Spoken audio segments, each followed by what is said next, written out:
पढ़ रहे हैं डेविस का जो जियोमॉर्फोलॉजिकल साइकिल है, यानी भौगोलिक चक्र या नॉर्मल साइकिल ऑफ इरोजन किस प्रकार से वर्क करता है। वापस पुनः मैं सारी स्लाइड्स नई स्लाइड्स के साथ हम बात करेंगे कि जो नॉर्मल साइकिल ऑफ इरोजन है वो किस प्रकार से वर्क करता है या क्या क्या इसकी विशेषताएं हैं।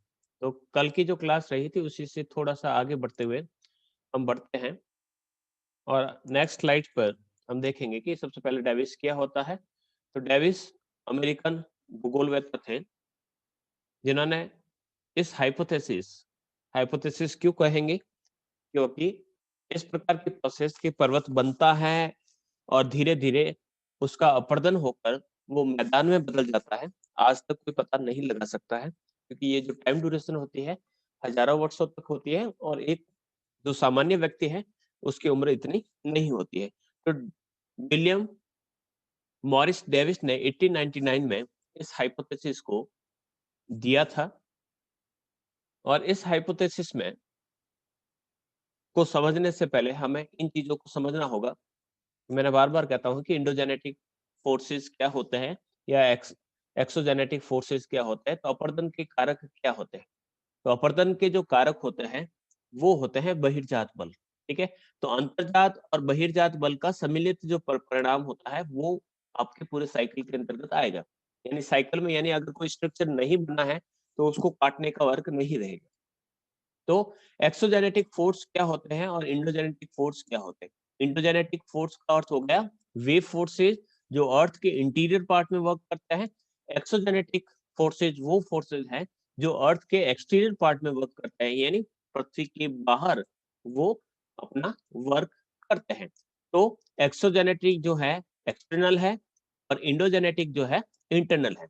अब एक्सोजेनेटिक तो समझना, पहले इंडोजेनेटिक देख लीजिए कि हम लावा निकलने की जो प्रक्रिया है उसको इसके अंतर्गत शामिल करते हैं कि लावा यानी वल्केनिक जो इरप्शन होता है वो किस प्रकार से बाहर निकलता है। तो वो एक इंटरनल प्रोसेस है। ओरोजेनेसिस प्रोसेस का अर्थ होता है पर्वत निर्माणकारी प्रक्रिया। तो फोल्डेड माउंटेन हो या चाहे कोई भी पर्वतों का निर्माण हो, तो पर्वतों के जो निर्माण की जो प्रक्रिया होती है बेसिकली आपके जो प्लेट मार्जिन होते हैं उसके सारे सारे ये घटित होती है।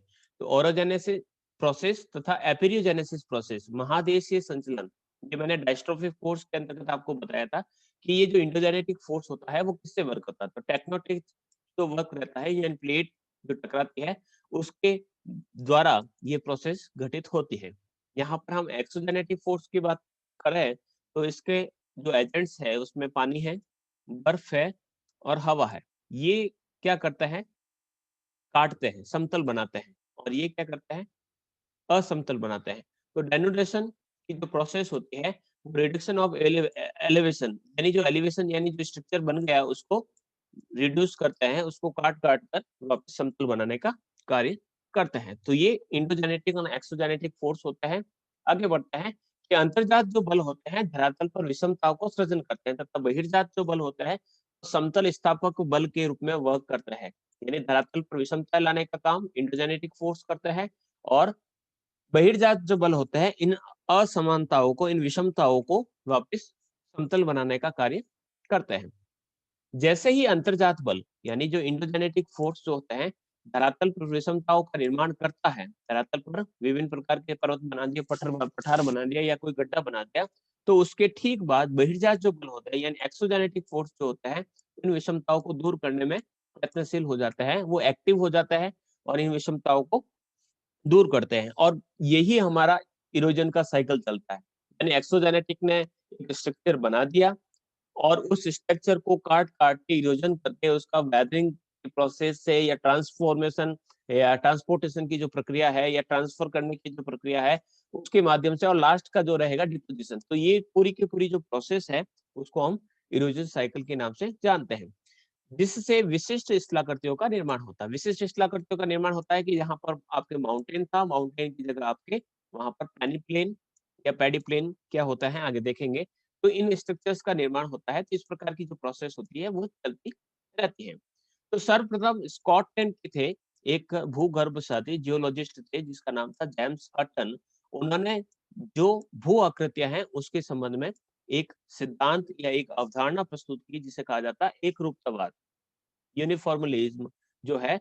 और उन्होंने कहा है कि वर्तमान भूत की कुंजी है। और वर्तमान भूत की कुंजी को हमने इस प्रकार से कल वाली जो क्लास थी उसके अंतर्गत पढ़ा था कि न तो हमने जो कहा था जेम्स हटन का कि न तो आदि का कोई लक्षण है और न ही अंत का कोई भविष्य, यानी पिछले समय में या प्राचीन समय में क्या हुआ उसके तो ना तो कोई लक्षण है और भविष्य में क्या होगा उसका भी नहीं पता है। तो इस प्रकार के यूनिफॉर्मलिज्म का जो कह सकते हैं कॉन्सेप्ट जो दिया था जेम्स हटन ने, वहीं से ये कॉन्सेप्ट आपके स्टार्ट होते हैं और उसके बाद डेविस का वर्क स्टार्ट होता है। The internal process create the asymmetric on the ground and the exogenesis जो फोर्सेज होते हैं act as a levelling forces. ठीक है, वो लेवलिंग करते हैं। As the asymmetric are the created on the surface by the endogenesis force and the exogenous forces try to overcome these inequalities, यानी जो inequalities होती है, असमानताएं होती है, उसको दूर करने का काम करते हैं exogenetic forces, which create a specific topographic Scottish जो जियोलॉजिस्ट थे James Hutton, they first introduced the concept of homogeneity in relation to the landform started that the present is the scale of the past, यानी जो अभी जो दिख रहा है, यानी अगर हम किसी रॉक को अगर देखें तो उसके अ, इतिहास या उसकी हिस्ट्री के बारे में हम पता लगा सकते हैं कि वो कैसे या किस प्रकार से बनी है। कोई भी पत्थर लीजिए, पत्थर को अगर कह सकते हैं हम चेक करते हैं, तो चेक करने के बाद पता लगा सकते हैं कि उसका जो लाइफ टाइम या जो लाइफ ड्यूरेशन रही है वो कितनी रही है। तो इस बार की उन्होंने जेम्स हटन ने बात की। विंडो जेनेटिक ऑक्सोजेनेटिक क्या होता है, तो अंतर्जात बल क्या करते हैं, धरातल तल पर विषमताएं बनाते हैं और बहिर्जात बल होते हैं वो समतल बनाते हैं। ठीक है, तो किस प्रकार से, जैसे कि यहाँ पर दो प्लेट एक दूसरे की तरफ डाइवर्ट कन्वर्ज हो रही है, कन्वर्ज होने के बाद यहाँ पर क्या हो गया, फोल्ड आ गया है। तो फोल्ड के दो पार्ट होते हैं, हमने पहले भी पढ़ा। एक तो होता है एंटीक्लाइन, जो ऊपर उठा हुआ भाग होता है उसे एंटीक्लाइन कहते हैं, और जो नीचे की तरफ धसा होता है उसे सिंक्लाइन कहते हैं। तो अभिनति और अपनति को हम इस प्रकार से देख सकते हैं। इसी प्रकार से जब दो प्लेट मूव होती है तो मूव होने के बाद आप देखेंगे कि यहाँ पर एक प्लेट जो है दूसरी प्लेट के नीचे की तरफ सबडक्ट हो गई या नीचे की तरफ चली गई। इसका मतलब हो गया ये डेंसिटी में ज्यादा है, ज्यादा डेंसिटी होने के कारण ये नीचे की तरफ चली गई और जो कम डेंसिटी वाला है वो ऊपर चला गया। तो इस प्रकार के जो फोर्सेस चलते हैं, इसी प्रकार से फॉल्ट को हमने देखा था कि फॉल्ट जो होता है किस प्रकार से, नॉर्मल फॉल्ट क्या होता है, ग्लेबॉन क्या होता है, हॉस्ट क्या होता है, रिवर्स फॉल्ट क्या होता है, ये हमारा फॉल्ट वाला जो चैप्टर है उसके अंतर्गत हमने इसको अच्छी तरीके से पढ़ा। तो ये जितने भी जो वर्क हैं ये सारे सारे इंडोजेनेटिक फोर्सेस के द्वारा वर्क करते हैं। तो इंडोजेनेटिक वर्क ये रहता है, एक्सोजेनेटिक में आपके इरोजन का वर्क रहता है। और वो किस प्रकार से रहता है कि जैसे ही अंतर्जात बलों द्वारा विषमताओं का निर्माण होता है, उसके बाद उन विषमताओं को दूर करने के लिए जो बहिर्जात जो बल होता है, ये एक्सोजेनेटिक फोर्स होते हैं, वो इसको दूर करने में लग जाते हैं और उससे विशिष्ट शिलाकृतियों का निर्माण होता है। तो कोई पहाड़ बन गया है तो पहाड़ जैसे अपलिफ्ट हुआ, तो अपलिफ्ट के बाद जैसे कि यहाँ पे मान लीजिए पहाड़ है, तो पहाड़ का कह सकते हैं यहाँ पर क्या होगा, डिग्रेशन हो रहा है। डिग्रेशन किस प्रकार से हो रहा है कि इसको काटा जा रहा है। कौन काट रहा है, इसको पानी काट रहा है, इसको हवा काट रही है, इसको बर्फ काट रहा है। तो जैसे भी ये जो मूवमेंट, यानी हमने कहा है कि जो एक्सोजेनेटिक जो फोर्सेस होते हैं या अपर्दन का वर्क होता है वो स्टैटिक नहीं होता है, वो डायनामिक होता है। तो डायनामिक प्रोसेस होने के कारण यहाँ पर ये जितने भी जो पदार्थ है, पहाड़ धीरे धीरे कट करके आ रहा है, नीचे आ रहा है, पहाड़ कट कट के नीचे आ रहा है, उसका डिग्रेशन होता है ट्रांसपोर्टेशन के साथ। जितने भी जो डेब्रिस है वो इस बेस लेवल से नीचे वाले हिस्से है वहां पर इसको डिग्रेशन कह सकते हैं। तो उसको वहां पर जमा कर दिया जाता है और जमा करने के बाद जो भाग नीचा है वो ऊपर आता है। तो दोनों ही कह सकते हैं एक दूसरे का बैलेंस, यहाँ पर कटेगा यहाँ पर ऊपर आएगा, तो दोनों का बैलेंस जो है बने रहेगा। और बैलेंस को हमने स्टडी किया था, जो आइसोस्टेसी का जो कॉन्सेप्ट था सम स्थिति का, उस सम स्थिति वाले कॉन्सेप्ट में हमने इसको क्लियर किया। इसी प्रकार से हमने देखा कि जो कॉन्सेप्ट होगा कि जो माउंटेन है उसका ट्रांसपोर्टेशन हो गया, फिर डिपोजिशन हो गया, डिपोजिशन के बाद ये जो डिपोजिशन है वो सीधा पहुंच गया है सीमा में, सीमा के बाद इसका जो सबस्ट्रेटम का जो हिस्सा है जिसे अधर स्तर कहा जाता है, अधर स्तर के अंतर्गत इसका फ्लोवेज होता है, ये घूरते हैं और नीचे की तरफ पहुंचकर वापस जो पर्वत जितना कटा है उसको उतना ही राइज कर देता है, यानी उसको अपलिफ्ट कर लेता है। तो इस प्रकार से जो बैलेंस जो है बना रहता है, ये हमने पिछली क्लासों में क्लियर कर चुका है। ठीक है, अब हम पढ़ते हैं कि किस प्रकार से ये आपके सामने एक माउंटेन रीजन का जो चित्र है, वहाँ पर देखिएगा कि जो स्नोफील्ड है, वो स्नोफील्ड और ग्लेशियर्स है, वो ग्लेशियर्स इस प्रकार से चलते रहते हैं। तो यहाँ पर देखिएगा, यहाँ पर गॉर्ज एंड कैनियन क्रिएट हो गए, ठीक है? गॉर्ज एंड कैनियन के बाद यहाँ पर ये रैपिड्स, ब्रांचेस, ये चैनल्स, ये क्या होते हैं, ये तो हम अगली वाली क्लासेस जो रहेगी, उसके अंतर्गत। ऑक्सबोर लेक क्या होता है, मैंने आपको बताया कि जब रिवर है, वो अगर मेंडरिंग करती हुई जाती है, तो कुछ भाग पीछे छूट जाता है, तो यहाँ पर ऑक्सबोर लेक्स बनते हैं। लेक्स के अंतर्गत मैंने पढ़ाया था कि गोखुर झील जो है वो किस प्रकार से बनती है। तो इस प्रकार से धीरे-धीरे और लास्ट में जो वर्क रहता है, वो रहता है डिपोज़िशन का। तो यहाँ से स्टार्ट होता है इरोजन का वर्क और लास्ट डिपोज़िशन तक यहाँ पर इसका कार्य वर्क चलता रहता है और बीच का जो स्थान होता है, वहाँ पर ट्रांसपोर्टेशन का वर्क चलता रहता है, ठीक है? इसी प्रकार से हम बढ़ते हैं, ये हो गया हमारा। हम चलते हैं अपरदन कर जो इरोजन साइकिल का जो कॉन्सेप्ट है वो किसने दिया था? विलियम मॉरिस डेविस ने 1899 में इसको प्रस्तुत किया था।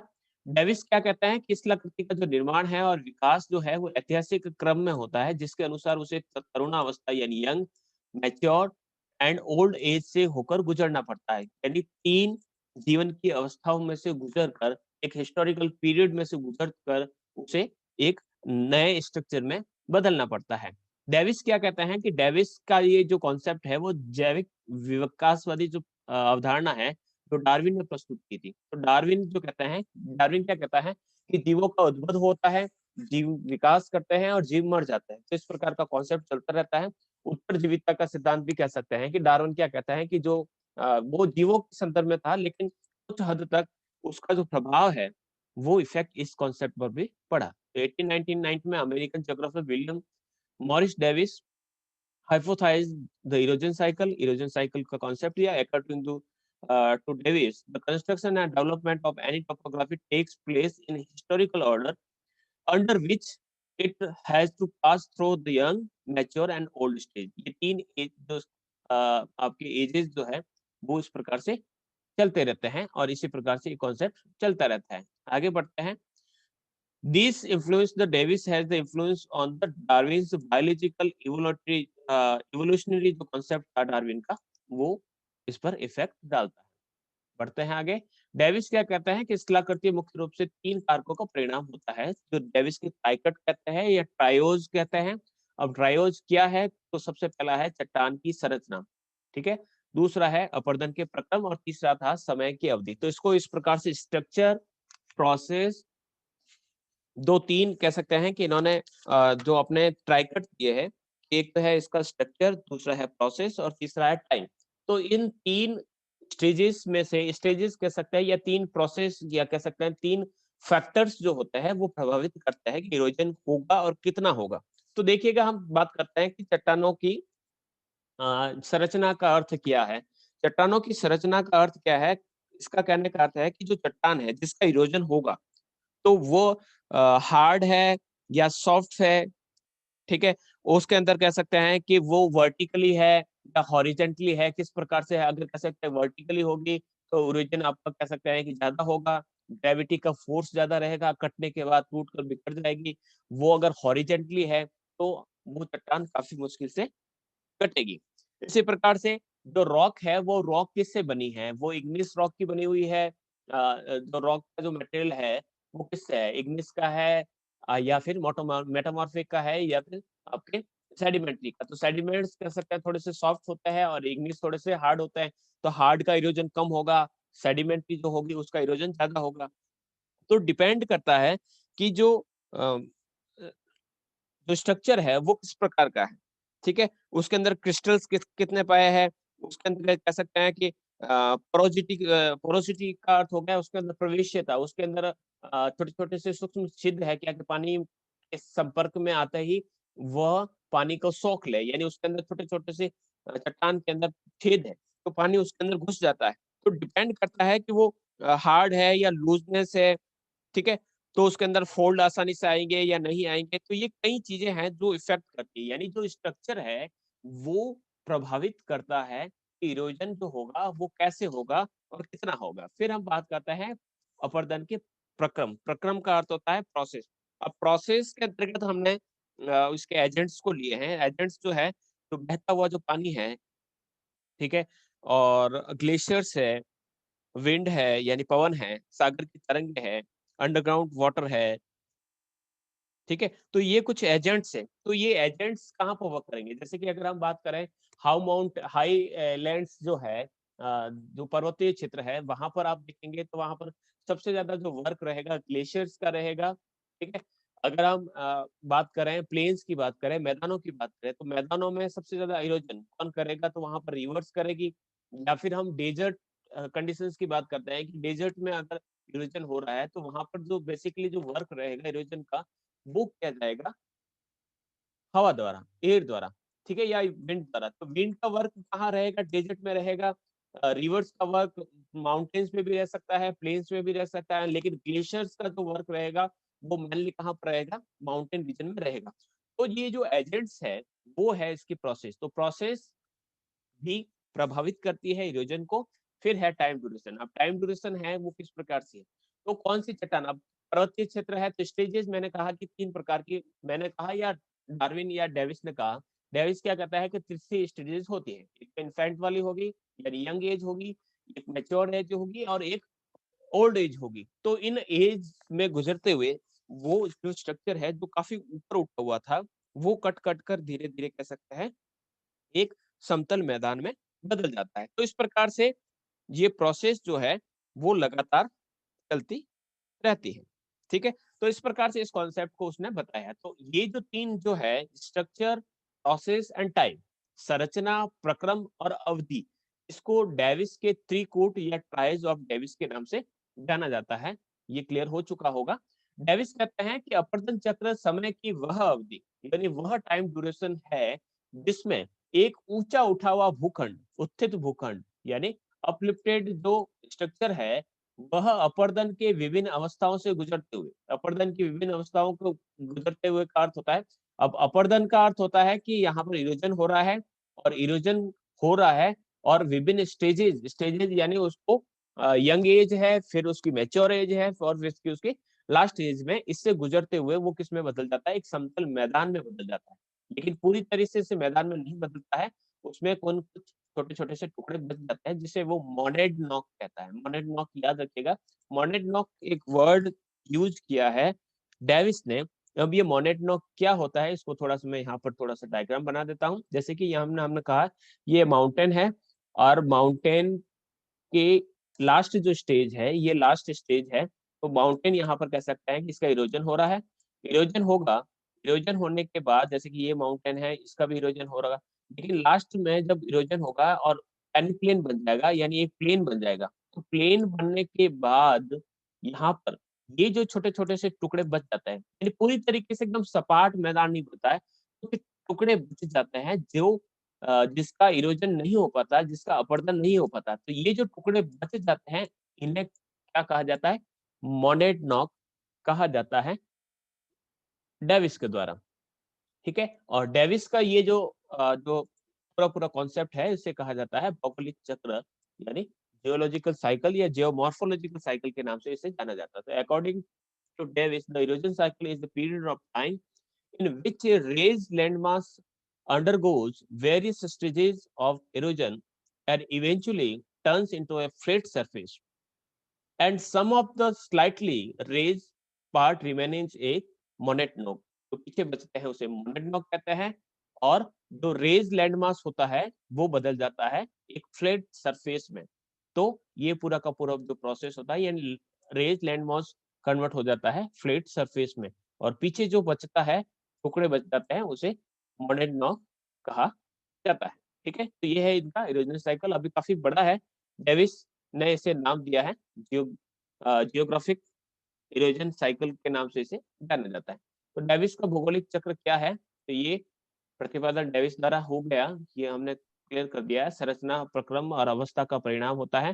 डेविस के ट्राइकट क्या होते हैं? ये हमने क्लियर कर दिया है। ये कल की ही स्लाइड्स है। ठीक है? फिर आगे बढ़ते हैं एंडोजेनेटिक फ़ोर्स क्या होता है? तो एंडोजेनेटिक फ़ोर्स को हमने इस प्रकार से समझ सकते हैं। एंडोजेनेटिक फ़ोर्स जो होती है उसको 2 प्रकार से, एक तो होती है स्लो मूवमेंट और एक होती है सडन।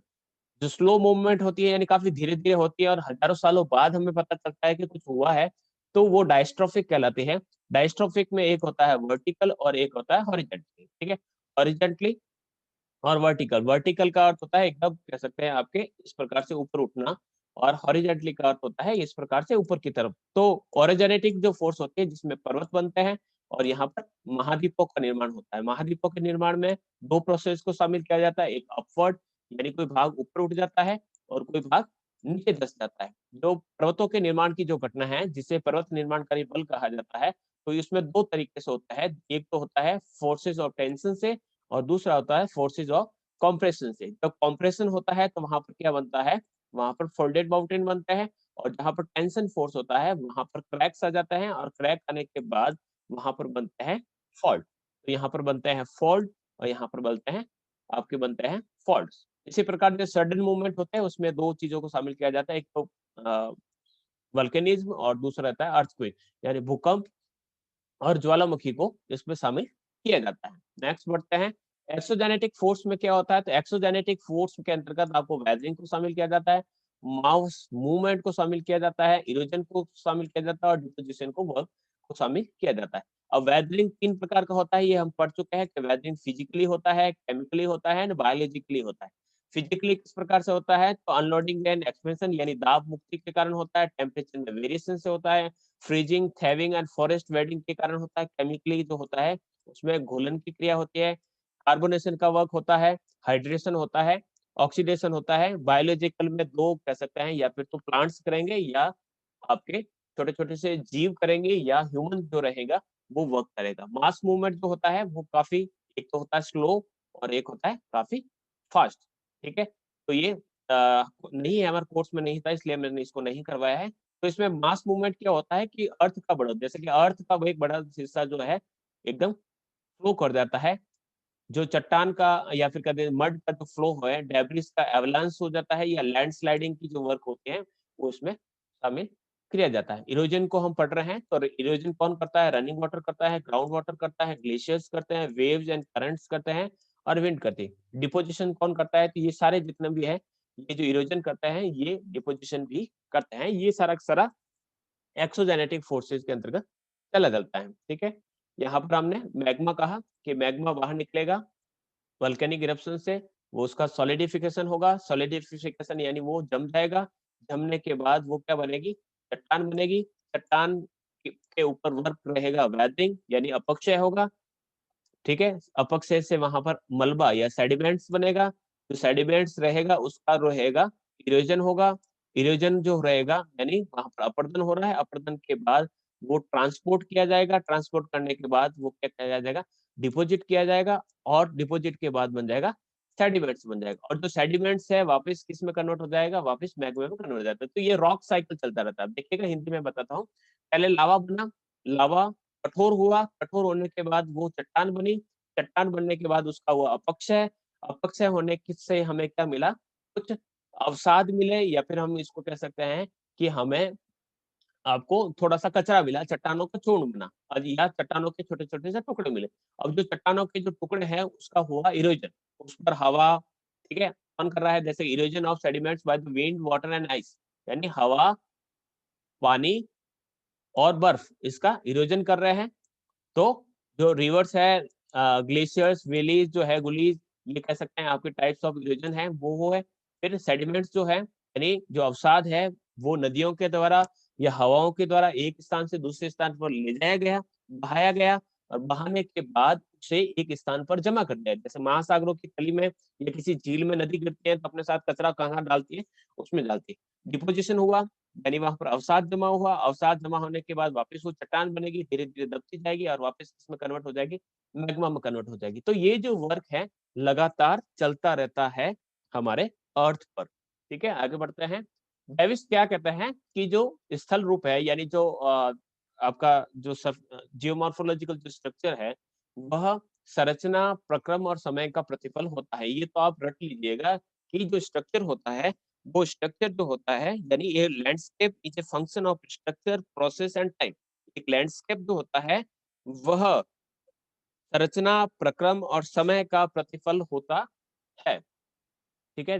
डेविस के ट्राइकेट के नाम से जाना जाता है। उत्थान छोटा होता है, काफ़ी कम ड्यूरेशन में उत्थान हो जाता है, लेकिन जो अपर्दन जो होता है वो उत्थान के बाद स्टार्ट होता है, और जब तक उत्थान नहीं होता यानी अपलिफ्टमेंट की प्रोसेस, ऊपर उठने की प्रोसेस जब तक पूरी नहीं होती तब तक इरोजन का वर्क स्टार्ट नहीं होता है। लेकिन जैसे ही अपलिफ्ट का वर्क पूरा हो गया, इरोजन का वर्क स्टार्ट होगा और लास्ट तक इसका जो साइकिल है वहां तक चलता रहेगा। इसको 3 अवस्थाओं में इन्होंने बाँटा है। इसको इंग्लिश में आप देखना चाहे तो देख लीजिएगा। स्क्रीनशॉट लेना चाहे तो स्क्रीनशॉट ले लीजिएगा। बढ़ते हैं आगे, तो 3 एजेस होती हैं। 3 एजेस के अंतर्गत देखिएगा कि यहाँ पर आप देखेंगे कि पहली जो स्टेज है वहाँ पर रिवर रिवर जो है काफ़ी छोटी, गहराई कम है, लेकिन यहाँ पर देखिएगा गहराई जो है काफ़ी बढ़ गई है, ठीक है? और यहाँ पर देखिएगा एकदम इसको पूरा का पूरा काट दिया। ये गैप देख सकते हैं कि गैप यहाँ पर धीरे-धीरे बढ़ता गया। यहाँ पर बिल्कुल कम गैप था, यहाँ पर और ज़्यादा हुआ, फिर और लास्ट जो ओल्ड स्टेजेस रहेगी उसके अंदर देखिएगा पूरा का पूरा गैप यहाँ पर इस प्रकार से पूरा का पूरा जो चित्र है इसको इरेजन कर लिया। जो ब्लू कलर में आपको दिख रही है ये रिवर है, ठीक है? तो 3 स्टेजेस में youth, maturity and old 3 stages में गुजरते हुए इरोजन का सर्कल वर्क करता है। सबसे पहले हम बात करते हैं कि तरुण अवस्था क्या होती है, या रिवर का या फिर जो स्टेजेस हैं इन 3 स्टेजेस को देखिएगा। हमने स्ट्रक्चर को देखा तो स्ट्रक्चर के अंतर्गत उसका लैंडस्केप जो भी है तो उसका स्ट्रक्चर कैसा है, प्रोसेस के अंतर्गत देखा कि इरोजन के जितने भी एजेंट हैं वो प्रोसेस करते हैं, ठीक है? अब हम एजेस की बात करते हैं, स्टेजेस की बात करते हैं कि स्टेजेस कौन-कौन सी होगी। तो सबसे पहले हम पहाड़ी क्षेत्रों की बात करते हैं। तो पहाड़ी क्षेत्रों में जब नदी रहती है तो तीव्र ढाल के कारण स्लोप काफ़ी तेज होता है, उस समय नदियाँ काफ़ी तेज गति से बहती है। क्योंकि आप देखेंगे कि पर्वत जो है वो इस प्रकार से मैंने मान लिया कि ये पर्वत है, ठीक है? तो यहाँ से काफ़ी ढाल है नीचे, तो रिवर जो बहेगी वो काफ़ी स्पीड से बहेगी, ठीक है? ढाल काफ़ी तेज होता है कि यहाँ पर कटा नहीं है, ठीक है? अधिकतम परिवहन क्षमता के कारण बड़े-बड़े यहाँ पर वाटर काफ़ी स्पीड से जा रहा है, और स्पीड से जा रहा है इसका मतलब वहाँ पर उसका पावर भी ज़्यादा है। वो यंग एज में है, तो वो क्या करेगी कि चट्टानों के बड़े-बड़े जो टुकड़े होते हैं, उसके माध्यम से इसको ड्रिल करेगा। जल गर्तन क्रिया का अर्थ होता है, जैसे बर्मा होता है, बर्मी होती है जिससे छेद करते हैं, या ड्रिल जो मशीन होती है। तो जो ड्रिलिंग की जो प्रोसेस है या जो डीपनिंग की जो प्रोसेस है, तो डीपनिंग की प्रोसेस से ये धीरे-धीरे घाटियों को लंबवत काटेगा। लंबवत काटने का अर्थ हो गया कि यहाँ पर जो घाटी कटेगी, वो किस प्रकार से यहाँ पर हॉरिज़ॉन्टली कटेगी। यहाँ पर ये इस प्रकार से धीरे-धीरे काटती रहेगी, और काटे हुए पदार्थों को क्या अपने साथ नदी अपने साथ क्या करेगी, मूव करेगी, नीचे की तरफ लेके जाएगी, और धीरे-धीरे जो वाटर नदी पहले यहाँ ए स्थान पे बहती थी, ठीक है? फिर ये बी पर आएगी, फिर उसके बाद ये सी पर आएगी, फिर ये डी पर आएगी। धीरे-धीरे नदी जो है वो धीरे-धीरे नीचे की तरफ आती रहेगी, और बीच का जो मटेरियल जो इन्होंने काटा है वो यहाँ से उसको ट्रांसफर करती जाएगी ट्रांसपोर्टेशन के माध्यम से, ठीक है? इसके द्वारा लंबवत अपवर्त करने यानी वर्टिकली जो इरोजन रहेगा वो यहाँ पर वर्क रहेगा, जिसे घाटी गर्तन कहा जाता है। घाटी गर्तन का अर्थ क्या होता है? ये वैली डीपनिंग कहलाता है। यहाँ पर 2 चीज़ें और देखने को मिलेगी। यहाँ पर जो रिवर्स है या जो स्ट्रीम्स जो है जिसे सरिता कहा जाता है, तो वो सरिता है वो भी काफ़ी लंबी होती जाएगी। लंबी किस प्रकार से होती रहेगी देखिएगा आपको, जैसे कि यहाँ पर कोई एक स्ट्रक्चर है और यहाँ पर नदी बहती है, ठीक है? तो ये पानी जो है यहाँ से यहाँ पर गिर रहा है, ठीक है? तो इसकी जो लेंथ है वो काफ़ी यहाँ से जैसे कि यहाँ से लन नदी जो है स्टार्ट हुई और यहीं पर खत्म हो रही है। लेकिन यहाँ पर जब जैसे-जैसे इरोजन होगा, जैसे-जैसे इरोजन होगा नदी जो है उसका जो बेस है वो काफ़ी पीछे चला जाएगा। तो न नदी पहले यहाँ से दिख रही थी, फिर नदी जो है यहाँ से दिखनी शुरू हो जाएगी, क्योंकि ये धीरे-धीरे इसको क्या है काट रही है। तो यहाँ पर जो लेंथ है, ये जो लेंथ है, ये धीरे-धीरे बढ़ती जाएगी। यानी नदी आगे की तरफ बढ़ने की अपेक्षा पीछे की तरफ उसको यानी जो लैंड का जो स्ट्रक्चर है वो कटता रहेगा। दूसरा क्या रहेगा, यहाँ से भी वो काटेगी, फिर यहाँ से काटेगी, फिर यहाँ से काटेगी, फिर यहाँ से काटेगी। तो इस प्रकार से जो रिवर की जो स्ट्रीम है, वो उसका दीर्घीकरण हो जाएगा, उसकी जो लेंथ है वो बढ़ती जाएगी। तो इस प्रकार की प्रोसेस यहाँ पर चलती रहती है, ठीक है? नदी की घाटियाँ अत्यंत संकरी यानी नैरो हो जाएगी, गहरी हो जाएगी, काफ़ी डीप हो जाएगी। इसके खाड़ जो ढाल है वो काफ़ी खड़े और उत्तल होंगे, ठीक है? ढाल खड़े का अर्थ हो गया कि जो ढाल है वो इस प्रकार से रहेंगे। ये मैंने कहा कि ये आपके माउंटेन यहाँ पर आप चाहे तो ये माउंटेन यहाँ पर क्रिएट कर सकता है, ये ठीक है? इस प्रकार की प्रोसेस होगी, और इस प्रकार का जो यानी रिवर जो बह रही है पहले यहाँ थी, ए पर बह रही थी, फिर बी पर आएगी, फिर सी पर आएगी, तो धीरे धीरे ये डीपली जा रही है। ठीक है, तो इस प्रकार से जो स्ट्रक्चर बनता है उसको हम कहते हैं कैनियन, ये कहलाता है कैनियन। तो जो प्राइमरी जो स्टेजेस रहेगी उसमें क्या बनेगा, कैनियन बनेगा। कैनियन बनेगा यानी वो वर्टिकली इरोजन कर रही है, यानी यहाँ पर जो नदी है वो साइड में से अभी तक नहीं काट रही है। साइड में से काटने का अर्थ होता है, मैं यहाँ पर रेड से कह रहा हूँ कि अगर वो साइड से काटने शुरू कर देगा तो ये जो हिस्सा है ये भी आपके इरोजन हो जाएगा, ये कट जाएगा। ये नहीं हो रहा है। प्राइमरी स्टेजेस में या ये यंग एज जो होते हैं उसमें केवल वर्टिकली होता है, और वर्टिकली प्रोसेस के अंतर्गत देखिएगा जो घाटी है वो काफी गहरी होगी, और ढाल जो है काफी खड़े और उत्तल। उत्तल क्या होता है और अवतल क्या होता है, देखिएगा। उत्तल का अर्थ होता है ये है आपका ढाल के दो प्रकार, मैं पहले भी बता चुका हूं। ये है अवतल, ठीक है। ये है कॉनकेव, कॉनकेव, ये है कॉनवेक्स। तो कॉनवेक्स टाइप के स्लोप्स आपको देखने को मिलेंगे। बढ़ते हैं आगे। इस अवस्था में निरपेक्ष उच्चावच स्थिर रहता है और सापेक्षिक उच्चावच में निरंतर वृद्धि होती है। अब निरपेक्ष और सापेक्षिक क्या होते हैं, जैसे कि यह देखिएगा, ये यहाँ पर मैंने कहा कि ये नदी बह रही है, ठीक है।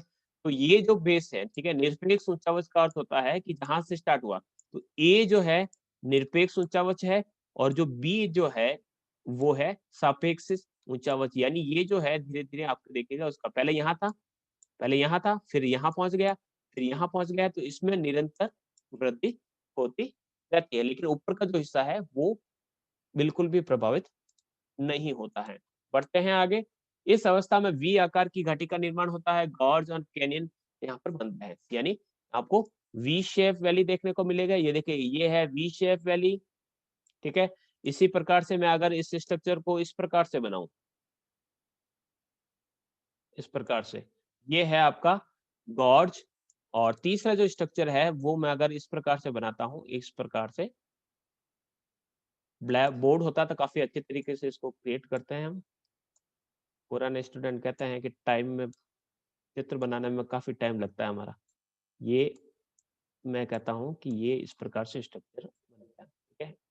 ये हार्ड सरफेस है, तो यहाँ पर जो रिवर है यहाँ पर बह रही है, ठीक है। दूसरी जो है प्रोसेस,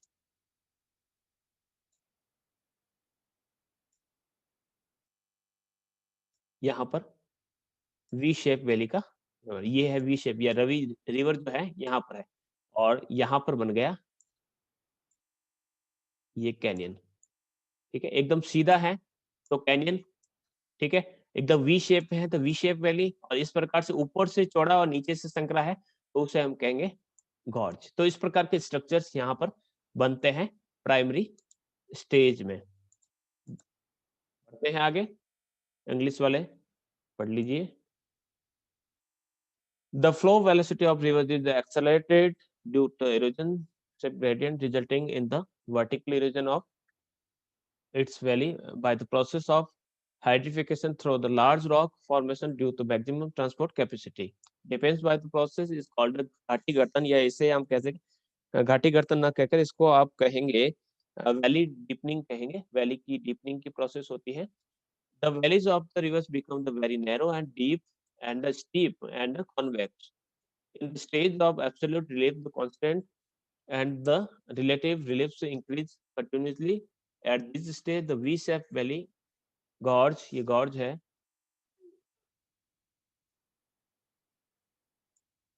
और कैनियन आर फॉर्म, ये इस प्रकार की स्टेजेस चलती हैं। तो यहाँ तक आपके कंप्लीट होता है। काफी लंबा चल गया,